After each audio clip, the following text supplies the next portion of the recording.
On October the 8th, the community got together to watch something wonderful happen. Something they've been looking for a long time. Goodbye! Goodbye, Viki Lyne! Woohoo! Adios! I'm very excited for the community, and it's kind of bittersweet though, because I'm sure there are people who are saying, man, I had some good years on that ship, and it's just sad that people let things decline to that state and then leave it in the lap of the community to repair the damage. 13,000 liters of oil and toxins on board sparked a community-wide protest. If the derelict vessel sank, it would have been an environmental disaster for our community. To get this vessel gone, and how long we've been pushing to have a comprehensive coast-wide solution to the whole abandoned vessel problem. Abandoned vessels, no one's responsible. They're costing us economically. They're costing us environmentally. Ladysmith's very compelling argument. Rob Hutchins was the mayor at the time, saying, look, we put all this money into waterfront development, and yet we've got this hulking mess of boats out there from no fault of our own. You know, when Nanaimo or Vancouver is good at doing cleanup in their own communities, then these vessels get pushed here.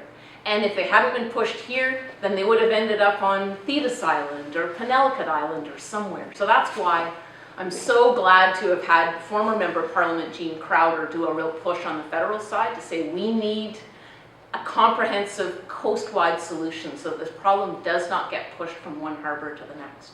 Big thanks to people in this community that have had special horsepower on the issue. Rod Smith and the Ladysmith Maritime Society, great leadership. Aaron Stone, you've been an amazing spokesperson for the need for a solution here.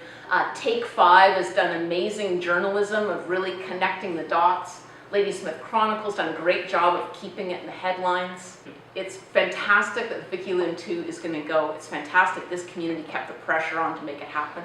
And we've got a whole lot of other boats to look after. So my legislation that would make the Coast Guard the responsible agency, nobody would get the runaround anymore, but we also need to really look at the comprehensive product recycling, finding ways to use fiberglass, finding ways to really look after these old commercial vessels at the end of their lives, fixing vessel registration, getting a licensing fee in place that puts that pool of money aside to deal with emergency vessels like this.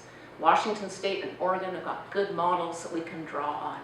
I hope that you'll take this victory with Viki Lyne II as a compliment to the tenacity and the effectiveness of this community working together, and I really hope you'll keep the pressure on for a coast-wide, nationwide solution so that other communities don't have to work as hard as Ladysmith has had to work.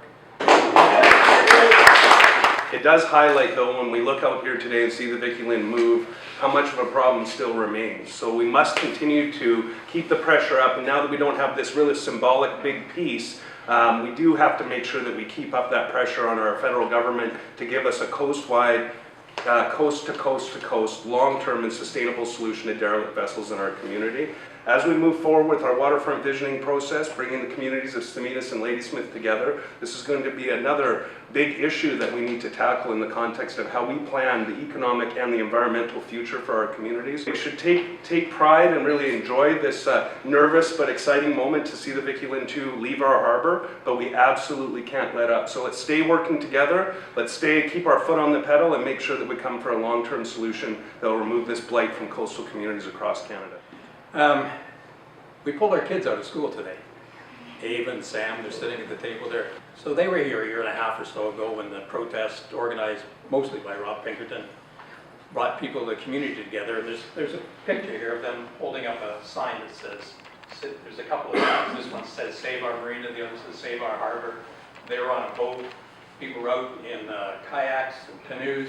Actually, we call Sheila Malcolmson, before she was our distinguished MP, fell out of her canoe and soaking wet. But the trooper that she is, she stayed through the entire protest in the wet clothes. My children and my friend are here today, pulled out of school, so that they can see what the actions other community members did. That it is possible when a community comes together around an important issue to make a difference. It took far too long, but we won. The last trip, for the Viki Lyne. Ooh, it's too bad these old boats end up like this. When you kind of think of, all the history that's on that boat. Yes. It's amazing. It's like, Viki Lyne, this is not personal. Yeah, it deserved a better fate Yes. than to be left languishing there for 4 years before kind of getting their proper burial for sure. The Viki Lyne was towed by Canadian Maritime Engineering to Nanaimo, where she'll be dismantled in accordance with federal and provincial regulations. The price tag for the cleanup is over $1,200,000.